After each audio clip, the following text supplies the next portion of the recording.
Hello curious people, my name is Sarita और आपके अपने चैनल सोहम एजुकेशन में आप सभी का स्वागत है। आज का जो हमारा टॉपिक है जिसको हम आज डिस्कस करेंगे that is process of motivation with the help of example. एक एग्जाम्पल के थ्रू हम समझेंगे कि पूरा मोटिवेशन कैसे स्टार्ट होता है और कैसे एंड होता है। देन हम डिस्कस करेंगे इम्पॉर्टेंस ऑफ मोटिवेशन, हमारे लाइफ में क्या होती है और किसी ऑर्गेनाइजेशन के लिए मोटिवेशन क्यों इम्पॉर्टेंट है, ये आज हम इस पर चर्चा करेंगे। So without any delay let's get started. अब हम देखते हैं कि मोटिवेशन प्रोसेस जो है वो कैसे काम करता है। इसके अंदर होते हैं unsatisfied need, tension, drive, search behaviour, satisfied need, reduction of tension. अब कोई भी मोटिवेशन प्रोसेस होगा वो स्टार्ट होगा किसी अनसेटिस्फाइड नीड से, किसी मोटिव के साथ स्टार्ट होगा। जैसे कि किसी भी तरह की नीड है इंसान की, अलग अलग पर्सन की अलग अलग नीड होती है। तो किसी की फाइनेंशियल नीड है, किसी की पर्सनल नीड है, कैसी भी, तो उसके अकॉर्डिंग वो अनसेटिस्फाइड नीड से ये स्टार्ट होगा। मोटिवेशन प्रोसेस का फर्स्ट जो स्टार्टअप पॉइंट है वो फर्स्ट स्टेप होता है अनसेटिस्फाइड नीड। देन है टेंशन। अब जो अनसेटिस्फाइड नीड है वो टेंशन को जन्म देती है, किसी तरह का रेस्टलेसनेस होगा, उस पर वर्क करने के लिए पर्सन सोचेगा कि मैं किस तरह से अपनी नीड को फुलफिल करूं। देन ड्राइव होता है कि जो टेंशन क्रिएट हुआ है अब वो उसे मजबूर करता है एक्शन लेने के लिए कि मैं किस तरह से डिफरेंट ऑल्टरनेटिव्स चूज़ करूं कि मैं अपनी नीड को फुलफिल कर सकूं। Then search behaviour. अब वो क्या करेगा कि among different types of alternatives he will choose the best one। वो बेस्ट ऑल्टरनेटिव को चूज करेगा, एक पर्टिकुलर टाइम इंटरवल देगा, लॉन्ग टाइम के लिए उस पर वर्क करेगा और फिर उसकी नीड सेटिस्फाई होगी। सेटिस्फाई नीड होगी तो उसके साथ क्या होगा, जो भी उसके माइंड में टेंशन क्रिएट हुआ था अपनी नीड को पूरा करने के लिए वो रिड्यूस हो जाएगा और इस तरह से उसकी नीड फुलफिल हो जाएगी। लेकिन फ्रेंड्स क्या होता है कि मोटिवेशन जो प्रोसेस है वो एक नीड की को फुलफिल करने से ही नहीं पूरा हो जाता। मोटिवेशन प्रोसेस में क्या होता है कि एक नीड सेटिस्फाई होती है, दूसरी नीड इमर्ज हो जाती है, ये हमने पहले भी डिस्कस किया था।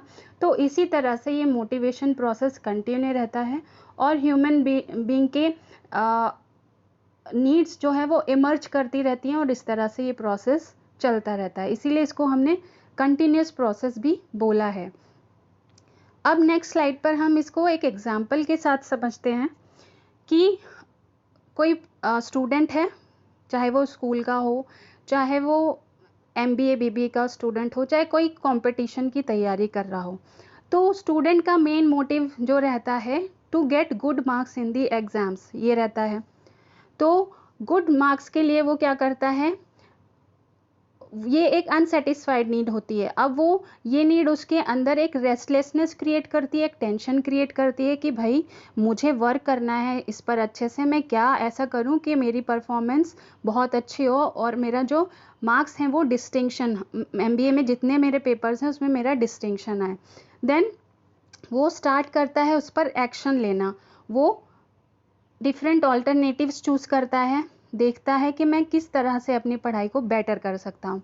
Start behaving according to the chosen alternative. अब जो भी ऑल्टरनेटिव उसने चूज़ किया है, चाहे वो वेब की मदद ले रहा है, इंटरनेट के थ्रू पढ़ रहा है, चाहे वो सोशल मीडिया नेटवर्क के थ्रू पढ़ रहा है या एप्स के थ्रू पढ़ रहा है, डिफरेंट सोर्सेज हैं हमारी एजुकेशन के लिए आज के डेट में। तो वो किस तरह से अपनी तैयारी करता है ये उसे चूज़ करना है। Start giving time. अब वो उस पर टाइम देगा, क्योंकि कोई भी नीड फुलफिल करनी है तो ऑल्टरनेटिव चूज़ करने के लिए we have to give some time, we have to give some particular interval of time so that we can achieve that need. तो उसके बाद क्या होगा, हमने टाइम दिया, एग्ज़ाम का टाइम आया, हमने एग्ज़ाम दिया, बहुत अच्छे से गया। अब achievement leads to reduction of tension. अब रिजल्ट आता है, रिजल्ट में आया कि सब सब्जेक्ट्स में डिस्टिंक्शन है। तो दैट मीन्स उससे क्या हुआ, जो उसके माइंड में टेंशन क्रिएट हुई थी जब उसकी नीड फुलफिल नहीं हुई थी, तो उससे जो टेंशन थी वो मिनिमाइज हो जाएगी, वो रिड्यूस हो जाएगी। और इस तरह से ये इसकी जो डिस्टिंक्शन लाने की इच्छा थी वो पूरी हो गई। अब लेकिन ये ऐसे ही ये पूरा नहीं हुआ, अब हो सकता है नेक्स्ट लेवल पे उसे लगे कि मुझे टॉप करना है। तो इस तरह से ये मोटिवेशन प्रोसेस चलता रहता है हर किसी की लाइफ में। अब हम नेक्स्ट डिस्कस करते हैं इम्पोर्टेंस ऑफ मोटिवेशन। किस तरह से मोटिवेशन जो है बहुत ज़्यादा रिक्वायर्ड होता है हर किसी की लाइफ में, किसी ऑर्गेनाइजेशन में वो क्या रोल प्ले करता है वो हम डिस्कस करेंगे।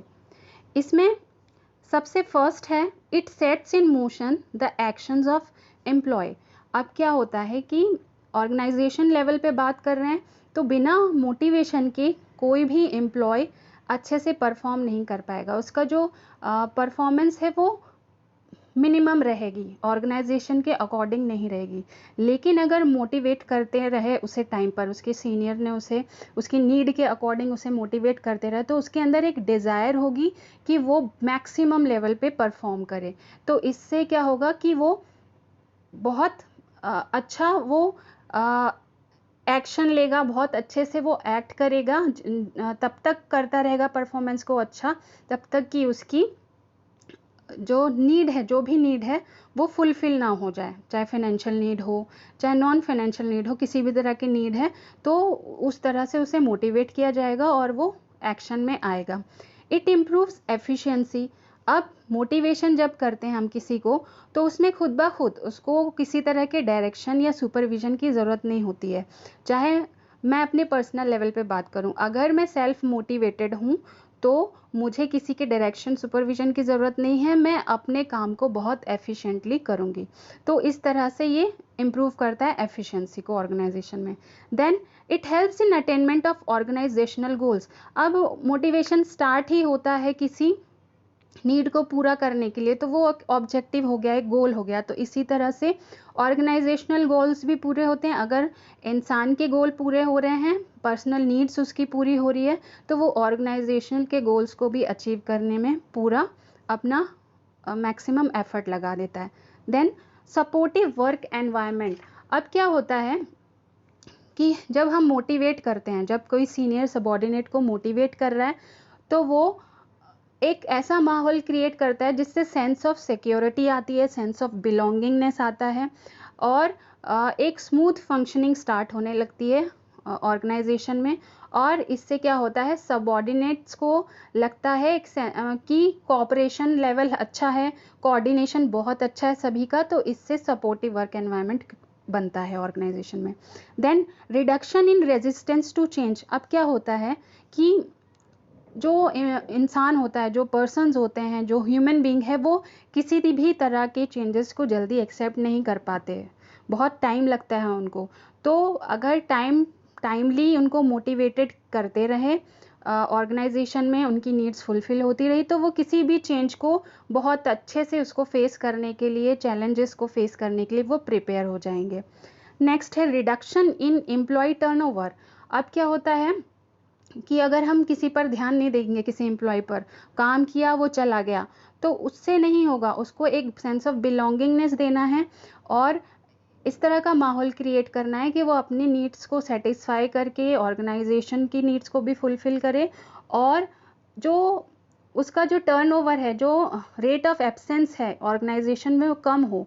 तो इससे क्या होगा, जो सब सेंस ऑफ सिक्योरिटी जनरेट होगी उसके अंदर और वो जो है एम्प्लॉय कभी भी अपनी जॉब को छोड़ने का नहीं सोचेगा, वो काम को करने के लिए रेडी रहेगा।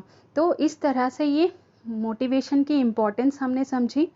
और फ्रेंड्स, चैनल को सब्सक्राइब करें, वीडियो को लाइक ज़रूर करें और इसी के साथ थैंक यू। नेक्स्ट वीडियो में मिलते हैं। Good bye.